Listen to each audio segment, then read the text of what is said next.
Hello everyone and welcome to this webinar today. I'm Francis Seeley from GlobalNet 21 and a local group as well called Enfield Voices. And this is one of the many webinars we do. Today we're going to look at climate change, but through the focus of a Green New Deal, or what is called a Green New Deal, which is something which has been developed in this country and also adopted in a different way in the United States. And often it's looked at as a sort of national or global deal that needs to be reached, but it also has implications for localities, for communities, and for local authorities. And that's what we want to look at today. What is a Green New Deal, and how can it be applied locally in our communities, in our local areas? And we've got Richard Murphy with us today, who was involved originally in developing the idea of the Green New Deal. And he's going to talk to us about it. He's a professor at City University. He's an expert on tax. Don't let that put you off, but he's an expert on tax. And he's going to talk to us today. So thank you for joining us, Richard. And it's great to have you here. So could you start just telling us very briefly something about yourself? Oh, well, look, how did I end up here is a question I often ask, because I'm a chartered accountant and I'm an economist, and that in itself is an unusual combination. Those two professions rarely overlap. I also, as a teenager, became aware that we were going to face a climate crisis by chance, partly because my father was involved in the electricity industry and exporting power, literally, through power lines out of Sizewell, and because I became aware because I read some odd material that said one day we're going to run out of some resources and that's going to have to change the way we live. So I began reading things as a teenager on the coming climate crisis, was interested in it as an undergraduate, discovered economics didn't address the issue at all, thought about doing a PhD, became a chartered accountant, but returned to campaigning 20 odd years ago. And one of the things I've worked on ever since has been issues around the Green New Deal, which formulated into something of that name in 2008. And tell us how that came about, because you work with Caroline Lucas and Anne Pettifer and that group of quite eminent people. How did that come about? How did that start? Oh, the person who's responsible in a very real way for the Green New Deal is Colin Hines. Colin Hines is an environmentalist, but he worked for Greenpeace as an economist, although I think he would say the environmental side of his work is probably the stronger bit of it. I don't think I'm maligning Colin there. Colin knows more people, I think, than anybody else on earth, or certainly around the green issue. I mean, he has the most amazing list of contacts. We began working together having met in 2002 and were interested actually in local dimensions of this issue from then. He knew everybody who came together to become the Green New Deal. He's been the coordinator of the Green New Deal group ever since. So he pulled together what was officially 8 people, but has been a fairly flexible bunch ever since. So Caroline Lucas and Anne Pettifer are in it. I'm in it. Jeremy Leggett, who's founded Solar Century, is an expert in peak oil and other related things, is a member. Larry Elliott, the economics editor of The Guardian, is a member. Andrew Sims, ex-New Economics Foundation, and a couple of former chief executives of Friends of the Earth. So there's been a lot of people come and gone, but the core group is still present, and we make up the Green New Deal. Okay, so we're talking about the Green New Deal and we're assuming people know what that is. And for those who don't, if you could sort of briefly, because you could talk for the whole webinar on this, what do you mean by a Green New Deal? Well, the Green New Deal idea has developed a little bit since we first developed it. We were obviously writing in 2007-8, and we realized that there was a coming economic crisis at that time. There was no doubt there was. We were certain that debt was a major issue and that it was going to bank debt, that is, not government debt. We've never been worried about that. Bank debt was going to topple the banks and the government was going to have to intervene. And at the same time, we saw 2 other things. One was, if you like, a fuel crisis. It was peak oil, but of course that was linked to the climate crisis. So we made a practical dimension of it then, which we've not focused on so much since, and a food crisis, which we linked to the biodiversity crisis. So again, we made those triple issues the basis of the first Green New Deal. And what we talked about, and we've updated this idea over successive reports, and there've been more than one a year ever since, is how we need to change our approach to economics, the economy, the funding of government to facilitate this whole arrangement of delivering this Green New Deal, this way of changing the economy to be sustainable so that we can live within our means, but still enjoy a good lifestyle. Yeah, I mean, obviously, as I said earlier, it applies globally, and I know that in the United States this has been taken on slightly differently because they don't concentrate on the debt issue that you do as much as we do in the UK.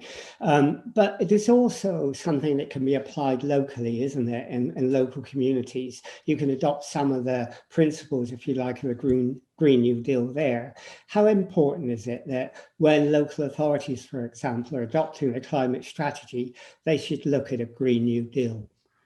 Well, I think this is very important. I've done perhaps more thinking around that with Colin than most have. The focus generally has been, of course, it's a single planet and a single climate crisis, and therefore the numbers and the thinking tends to be big. But actually, let's go back to the beginnings of the Green movement. And I've been around the New Economics Foundation, for example, since the early 1980s. I was its first accountant. And think about what actually is happening. And frequently, the Green movement has focused on local and the bottom-up approach towards change. And I think there is genuinely a case for local authorities to think about what they can do in this area. Now, of course, many local authorities are declaring a climate emergency, and they're right to. But how does that translate into action? That's often a question which I'm involved with when I'm talking to local authorities. I mean, for example, I'm also involved in the fair tax mark, and they declare that they want to be fair tax and don't know how to do it. Well, always it's action. Local authorities can take real actions. Their rights are constrained by government at present, but they're not completely eliminated. They can look at, and they are allowed to look at their own buying, and their procurement is allowed to take environmental issues into consideration. We still live under EU procurement law. It's not straightforward. It's not easy to get round lowest price equals best value, but it is possible, and environment is one of the opt-outs. But there's also simple priorities. There are local transport issues which local governments can influence. Yeah, it is really important that local transport be taken into consideration, the bike be taken into consideration, methods of car parking, how you discourage car parking, how you allow car parking, how you control speeds, even within local communities, have a significant impact about the amount of carbon released. When we talk about localities, there's also the fact that around 25% of all carbon emissions come from homes. And the opportunity for local authorities to get involved in this process of retrofitting housing to make sure that they can become the agent for change so that their communities have enduring, sustainable, sealed, environmentally sound properties is critical. We've seen in the last couple of days report from government saying that the process, its green grant process, has collapsed. Now is the time for local authorities to step up and become a partner in that. And that influences something else. The way in which education is supplied and the influence that local authorities can have by working with technology and other colleges to deliver the types of training that are required for the skills that we will need to deliver all these new types of job, whether in energy, whether in retrofitting housing, whether in transport or whatever else. Okay, you mentioned some things there, but let's look at how local authorities approach it and maybe some of the deficiencies and some of the areas in which they do.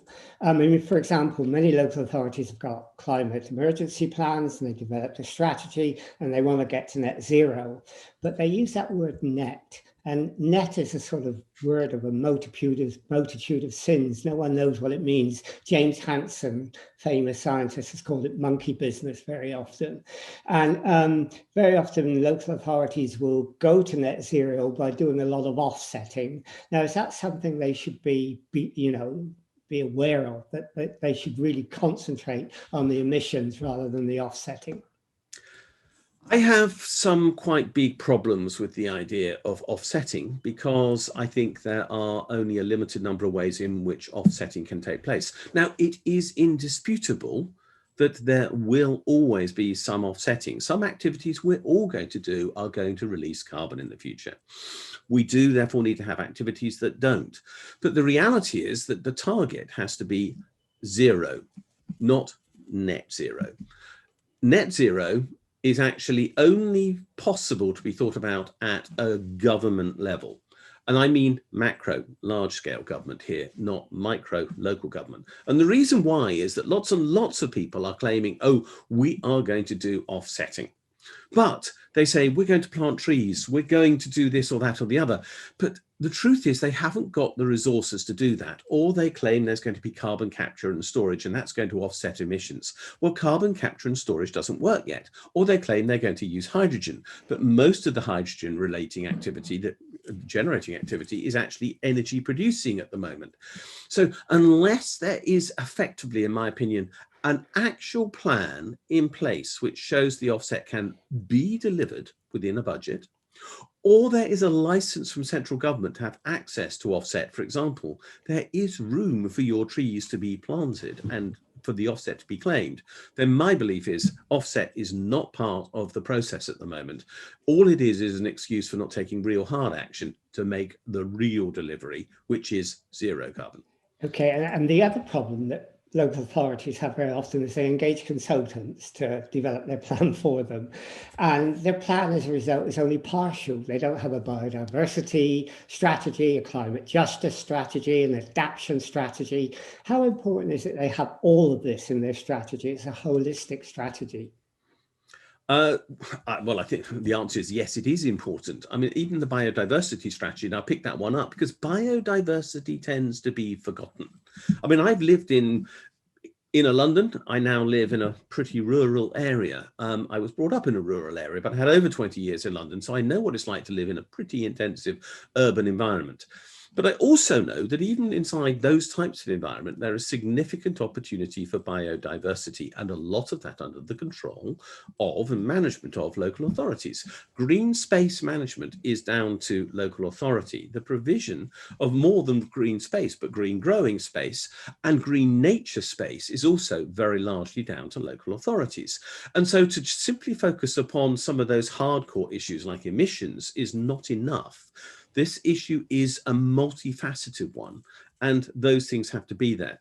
I mean, I'm not going to completely knock consultants. Not all the skills that are required to facilitate this process are available inside local authorities as yet. But the choice of consultant is critical here. One of the things that worries me is that we are seeing some of the very conventional, rather normal consultancies, firms of accountancy, stepping forward and claiming they have the expertise to offer these types of services. And I will be honest and say, I'm not quite sure that they really have in very many cases. Let's be blunt. My own skills in this area come from the financing dimension. I've never claimed to be an environmentalist. I'm aware of some of the issues, but I would never tell somebody how they could become environmentally net carbon neutral, because that's not my skill. I can account for the consequences of it. So I do think they have to be really very environmentally aware in their whole approach to the choice of a consultant. I do believe that there is a need for the development of still further and new environmental consultancy that does think about the broader issues, but including the real impact on local communities and the microeconomies that councils are responsible for. What surprises me with some local authorities is they don't include the idea of climate justice in their strategy.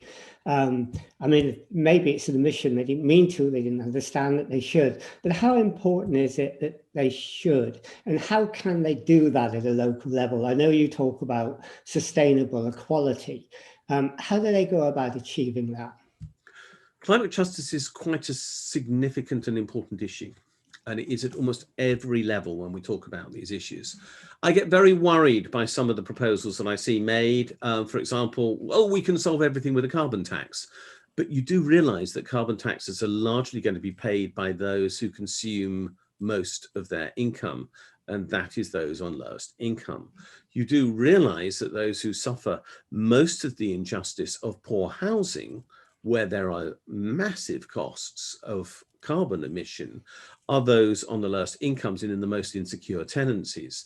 You do realise, therefore, that there actually is a very clear social dimension to this whole process, and access to food and sustainable food is actually something which is also a part of a programme which requires an adjustment to make sure that those products are available at prices that people can afford. And far too often that is not the case.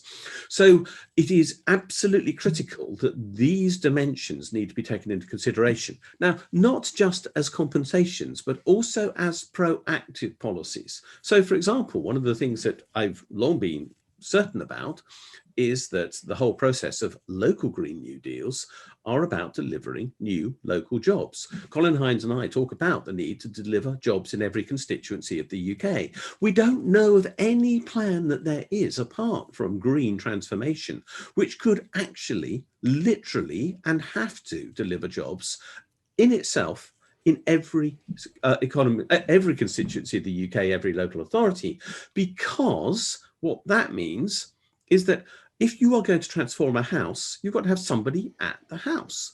Therefore, there has to be a local job. So the conditions that attach to those jobs are also very important. The idea, which the government has implicit in many of its programs, that the cheapest outsourced supplier can do the job at the lowest buck-she rate is not acceptable. We have to have plans for long-term training, employment, sustainable living wages, and union representation in these jobs as well. As someone has just said on the webinar, the problem is that local authorities need affordable capital. In areas like housing and transport, for example, what can they do without the finance behind them to be able to do it effectively? Well, the first thing that local authorities need to do is actually gang up on the government and actually act in a unified fashion. Now, I'm not saying some of them don't. There clearly are local authority organisations who work together, but there is a certain degree of partisanship in this. And it would be welcome if there was less partisanship in this, because this is a universal problem which crosses party divides. And whether you have literally anything from a Green local authority to a Tory local authority with Labour and Liberal Democrat and others independent in between, you've got the same issue. One of the most bizarre decisions that the government made in the last couple of years was to increase the borrowing cost to local authorities from central government. They put it up by a percentage point, literally doubled it effectively overnight, to make it more expensive to local authorities to access the capital that they need to be able to do the sorts of work that I'm talking about.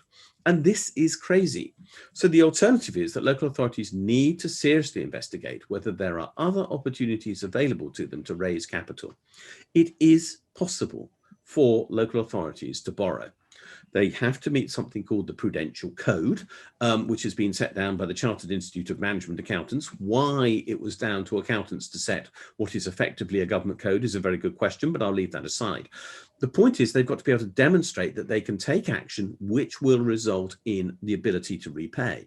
Now, this, I think, has been breached by many local authorities with regard to property borrowing at present, but with regard to the types of thing that the Green New Deal can do, there clearly are paybacks on some activities. For example, insulation is possible if there can be agreements between the property, ongoing between its occupants, but the property itself and the local authority, for sharing the benefits of securing a more environmentally stable, less emitting property, which reduces energy consumption as a consequence. Now, this takes imagination, but it's possible. And what really I think authorities need to be doing is investing in collectively programs to work out how to deliver this, and then literally to raise capital on the back of it to deliver this local transformation. I know that some local authorities are doing that. I think a couple are. East Berkshire is one. I think that developing community energy through local authority bonds or the development of bonding. Is that something that you think is possible? I mean, community energy clearly is something that local authorities could get more involved in. And there are now examples of how both social enterprises and local authorities are raising money this way. And do they have to be imaginative to do this? Well, unfortunately, they have to be too imaginative in some ways. I mean, we've seen also the example of, I'm afraid, the failure of the Robin Hood energy system in Nottingham. So not every one of these schemes is going to succeed. And I'm not quite sure what the reasons for that failure of that one were, but I believe there are questions about management. It is clear that there are some schemes which are easier to implement than others. So some types of generation are relatively straightforward. It is not that difficult to actually find a funding mechanism for a turbine arrangement.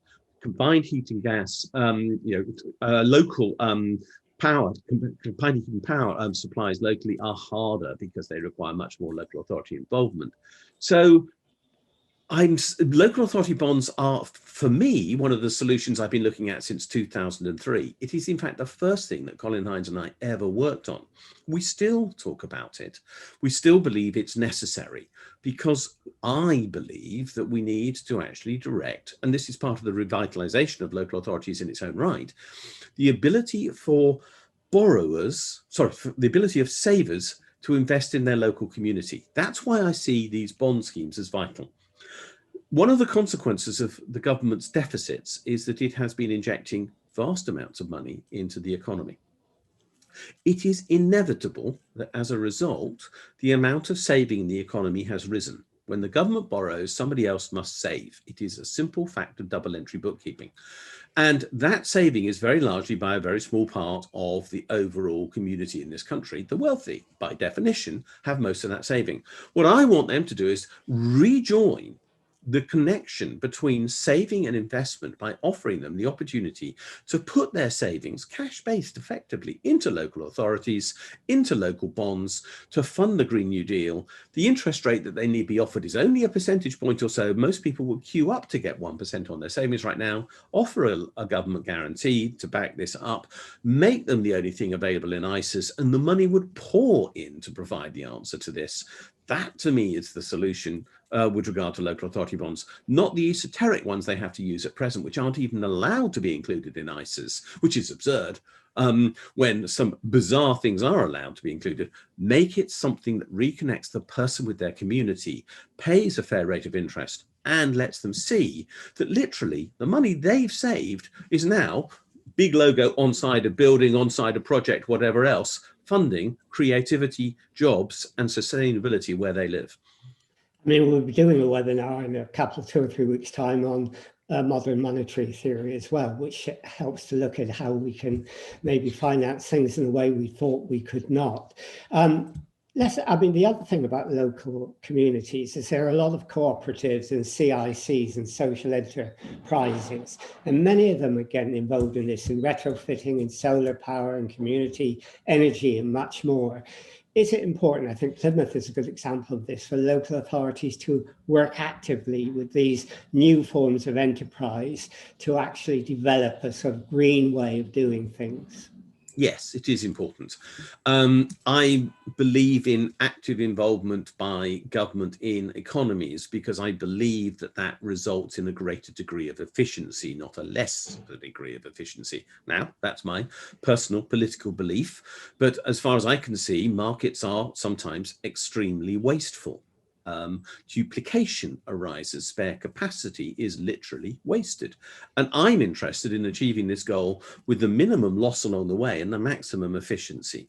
So the reason why a local authority needs to be involved is actually to encourage local organizations, businesses, community groups, whatever they are, to actually make sure that they are coordinating to deliver a standard which is acceptable in a fashion which is affordable to those who need it best, and to make sure that nothing falls through the gaps. That requires planning. So a local authority has the job of talking to groups to make sure that overall there is this ability to coordinate the approach to deliver an outcome and to find the gaps and to encourage people to fill them. I mean, that raises a lot of questions, which goes for social services generally as well as climate change issues. And that is, local authorities need, A, to do some social mapping, and secondly, they need to be totally open and totally inclusive with their communities. Yes. Not all local authorities find that easy, but it is essential, isn't it? Well, I think it's more than essential. I think it's where local authorities are going. I mean, we are living through the most extraordinary times. We all know that. I mean, COVID has obviously challenged us in ways that a year ago we could not have possibly imagined. We're literally recording this on the day when we faced the anniversary of lockdown. And what does this mean? I think it means that we need to rethink the way that our societies work. And one way which we have learned works, I mean, we have seen this, is that local authorities have been really quite effective at the delivery of some types of services with regard to COVID. And the market has not been as effective. And I believe that local authorities are critical to the future of the way in which we manage our country. Local authorities have been downplayed during my lifetime. I mean, I can still remember when, you know, as a boy, local authorities ran all the bus services, they ran all the education services, they ran so many things. And frankly, it worked. And now it doesn't. There was a deliberate strategy from the 1980s onwards of limiting the access of local authorities to the market to afford capital, to undertake capital investment, and to the divestment of their activities. So they're now reduced with a relatively small range of activities, and therefore have had their skill base reduced. Actually, I think there are a large number of people in this country who would like to work with, for, and alongside local authorities to deliver integrated services for the benefit of society. So my belief is that actually we need to reskill local authorities. And one of the early investments that the Green New Deal talks about is this reskilling process. We are simply short of skills now. We couldn't deliver enough retrofitting of housing now if we wanted to, because we haven't got the people to skill to do it. So early stage Green New Deal is actually education more than anything else, because it has to be to deliver this transformation. But local authorities are part of that process. And we have to reimagine what local authorities mean in the communities where we work and how we want them to become more accountable, more democratic, and more open to consultation with the communities that they serve. Okay, I mean, that clearly is important. And the other thing you stressed earlier on is the development of skills and apprenticeships around green jobs in the future.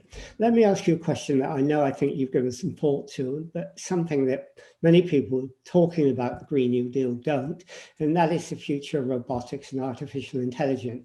We want to create swathes of new jobs when we know that process of robotics will get rid of swathes of jobs. Does that mean we need something that sort of sort of provides security, a blanket, like a universal basic income? Or can we create new types of jobs that aren't dependent on robotics or can work with it? I mean, this is a real crucial question. I don't think many people have given a lot of thought to. Well, they haven't, but let's be clear. You know, we are both grey-haired. You know, we're both of a certain age. Yeah, we are. So let's be candid about the fact that in our lifetimes, we have seen the most phenomenal change in the nature of work. We could not have imagined doing something like this when we were young men. It was not possible. It was the task of science fiction to imagine that two people could sit and talk on a computer. What's a computer? Into your home, down a line, and whole ranges of work have disappeared as a consequence. I mean, when I ran a firm of accountants in the sort of 80s and 90s, we had a significant number of people whose primary job was to type, getting the day's correspondence out. And now that doesn't happen. So we have already seen massive amounts of change in many areas, and we have developed new jobs. We have not seen the rate of employment fall. The thing that we can do, and the thing that the Green New Deal has emphasized more and more over the last decade, is that yes, we are probably going to see some of the jobs involved in this become or be replaced by AI, but you can't actually use AI to fit a window. Literally, this is why we talk about the need for having people on the ground doing the job locally, because there are some things you just can't do without people. But the other dimension that we've added very much is the green and social New Deal. I mean, one of the things that people accuse us of in the Green New Deal is that we're going to burn carbon to simply do the transformation. And of course, it's true. If we install more equipment, we will have to burn carbon to create that equipment. Actually, what we want to do, of course, is to end up at the point where we become zero carbon by emissions, but that requires an upfront investment to do the change. But then where is the focus? It's the social New Deal. And go back to the New Deal that inspired the term in the first place. And this is the 1930s, of course. Now, I don't pick up everything from that era because, frankly, there were some parts of the original New Deal which were racist and sexist and wholly socially unacceptable. But if we actually understand some of the things that took place then, what we were talking about was doing more for each other. And at the end of the day, the capacity that is going to be released by robotics and AI and the change in the lifestyle, which less carbon emission is going to demand of us, we are going to have to consume less. Then one of the things that we're going to be able to do more of is care for each other. Now, whether that is literally care, or that is entertainment, or that is the provision of art, or whatever else, I don't really mind. But we are going to have to rethink what it is to consume, and we're going to consume different things in different ways in the future, which are not going to absorb as much carbon. That is part of the whole process. And so, yeah, I do think about AI, but I don't see it as a constraint or a fear. I see it as a liberation and an opportunity. Do I think we need a universal basic income? I'm not sure. We need a much better benefit system. We need a job guarantee. I do think we need to be sure that we can offer people who want to work the work they want. And I believe there are so many things that we can do, if only we turned our mind to it, that I see no limit to the future of work. Okay, I mean, we could have talked a lot more on this, and especially the job guarantee, because that's a very interesting concept, which I think a lot of people are beginning to accept. Anyhow, we've got to the end of the 30 minutes now. And before I finish this last of the summer wine interview, maybe I could ask you if you could let us know if people wanted to find out more about the new Green Deal, or the Green New Deal, get it the right way around, the Green New Deal, or what you do, where would they go? How would they find out about it? Well, I mean, I write about this regularly. In fact, actually, for a decade or so, frankly, the Green New Deal virtually only lived on my blog, because from 2011 to 2017, nobody paid any attention to the Green New Deal. It was only when it went to the States from the UK and came back again that everybody got excited. So there is quite a lot of material on my blog, which is Tax Research UK, or simply put Richard Murphy into Google and you'll find it comes up. When you've written as much as I do, that's the reward. The Green New Deal group has its own website with a lot of materials on it. But if you put Green New Deal in, you will find loads of other groups as well. There's a Green New Deal UK group, there's a Labour group for Green New Deal, and so on.